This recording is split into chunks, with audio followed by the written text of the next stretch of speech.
Reps una trucada i una veu trencada t'informa que una persona que estimes s'ha mort. S'ha mort en un accident de cotxe o en un accident laboral. Una falta de mesures de seguretat, kamikaze, una negligència. Què importa? Aquella persona ja no te la tornaran i això no té preu. Però la llei et garanteix els drets. Si vols saber qui pot reclamar, què pot reclamar i contra qui ha de reclamar, segueix el vídeo. Contra qui pots reclamar? Contra l'empresa, contra l'asseguradora, contra la mútua, contra tercers que havien fabricat la màquina. Hi ha moltes possibilitats. Consulta el teu advocat especialista en accidents sempre des del minut 0. Pots reclamar. Terminis per reclamar? Continua el vídeo.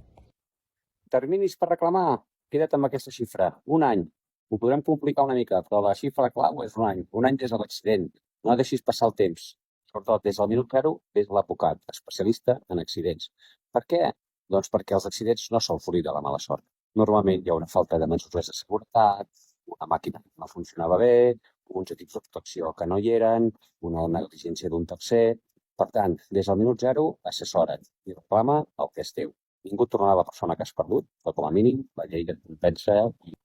A més, en la immensa majoria dels casos, per no dir el 100%, qui acaba pagant és una asseguradora, que té calés precisament per això, per pagar indemnitzacions. Per tant, reclama.